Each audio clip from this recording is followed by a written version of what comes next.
Hey everybody, welcome back to the channel. In this video, I'm going to show you how to use id.land to subdivide land.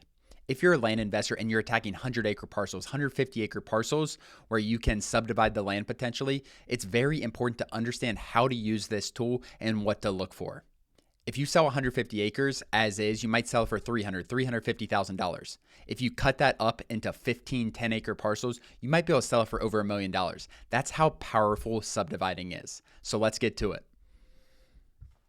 So here I'm on id.land. We're going to find a random parcel in Oklahoma and then break it down with the Subdivide tool. So you can see on id.land, you have the tools over here, and we're going to use this area measurement tool. It's a very, very powerful tool. They did a very good job with this, so you can subdivide.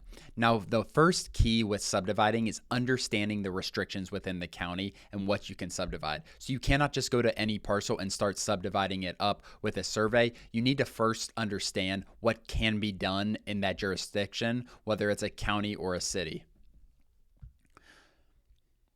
So zooming in here, let's just find a parcel that fits well for subdividing. I'm looking for a bigger parcel with some good road frontage. That's what subdivides are. A lot of times they're big parcels with good road frontage. A lot of these in Oklahoma are squares, which we could use. Let's actually use one of these squares for this. And you can see, let's use this one right here. And you can see this has road frontage on this, and it has road frontage on this. If I pull off the parcels, you'll be able to see a little better here. So you can see this road is clearly a road, and you also have a road that way. Okay, so what we're going to do, we're going to pull out our Subdivide tool. Let's say the county says you cannot subdivide under 10 acres without getting permitting. We want to try to avoid permitting, so we're going to try to keep this to 10 acres or above. So let's see how many acres we're working with here. We have 80 acres here, so that is perfect. We can do 8 10-acre parcels and make this a very, very profitable deal.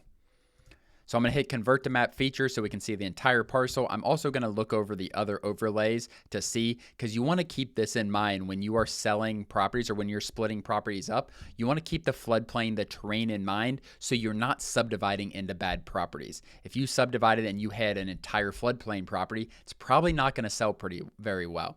But if you are just partially floodplain in that parcel, you'll be fine. So let's check the wetlands as well. So we just have a little creek running through there. That's what's causing the floodplain. And then finally, let's check our slope. We're in Oklahoma, so there shouldn't be much slope, and there is not. Okay, so let's get to our subdividing tool. I'm not going to worry for this purpose. I'm not going to worry too much about this creek. If I was doing this, I mean, maybe what we do here is we're going to have to play around this and see. I'm going to first kind of make these 10-acre parcels here. So I'm going to take off this floodplain real fast, and we're going to just, so what I did, I grabbed the tool here. So you grab the tool, and we're going to we want to make sure we're giving enough road frontage as well. That's very important. So let's make sure we're giving enough road frontage. I'm going to start in this corner, and then I'm going to give about 300 to 400 feet. Let's go, I'm gonna go a little more than 400 feet. So you can see on that right side, the road frontage. Let me zoom in a little more for you.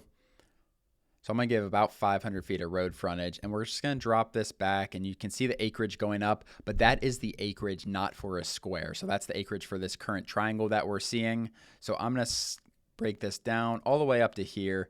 And then this is going to be over 10 acres. I'm not too concerned about everything being exactly 10 acres, but now we have one 14-acre parcel. And what I'm going to do, I'm just going to keep on doing that along this line, give about 500 feet of road frontage, and we're going to have very similar parcels here. And what I'm thinking down the line is having one bigger parcel. You can see these aren't perfect rectangles. I'm not going to be perfect with this right now. We're just going to go down. You can obviously fix this when you're doing this, and you're going to get a surveyor to actually do it. So we have all these parcels are right around 13 to 15 acres. We have 4 parcels. None of them are under 10 acres like we talked about with the county. And I'm going to do this again for this one. And then I'm going to see if I can get 2 10-acre parcels right here and see what we can do. See what this gives us. So that is under 10 acres. So what we're going to have to do, I'm going to have to cancel that one out. Okay. And I'm going to just go a little farther. So we're just going to go a little farther here because I want to get 10 acres here. Let's see if this is right. And just do this like nice little corner parcel. So that gave me 10.36. I really like that. And think about it when you're subdividing. You do not, ideally, you don't have 15 10-acre parcels. It's harder to sell. You dilute the market a little bit with having so much of one parcel size. So I always like to break it up so you have a little bit different parcel sizes. And again, I'm going to do that same thing right here. And we're just going to pull this out to right about there. This is going to probably be closer to 12 acres, I'm thinking. Yeah, so that's 13 acres as well.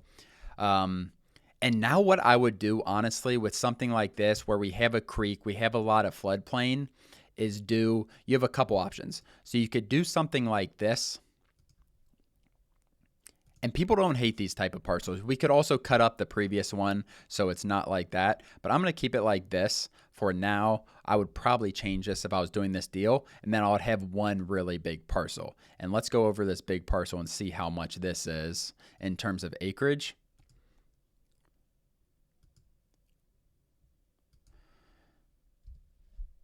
So that one is 67 acres. So this parcel must be over 80 acres. That's not correct with what we looked at initially. This property is probably closer to 120 acres, I believe. So that's how you do it, guys. You want to make sure you have different parcel sizes. The first thing is getting deals under contract. So you need to get big acreages under contract, talk to counties, talk to cities, see what restrictions are on minor subdivisions. So you want to find out what you can do a minor subdivision with. If I sold this parcel as is right here, I might get a couple $100,000, $300,000-$400,000. Selling this broken up like this is going to double or triple that. That's how powerful this strategy really is. Other than that, thank you so much for watching. Make sure to hit the subscribe button if you like this video. We're constantly putting out additional educational videos and strategies like this to help you guys make more money in land. Thanks so much for watching, and I'll see you next time.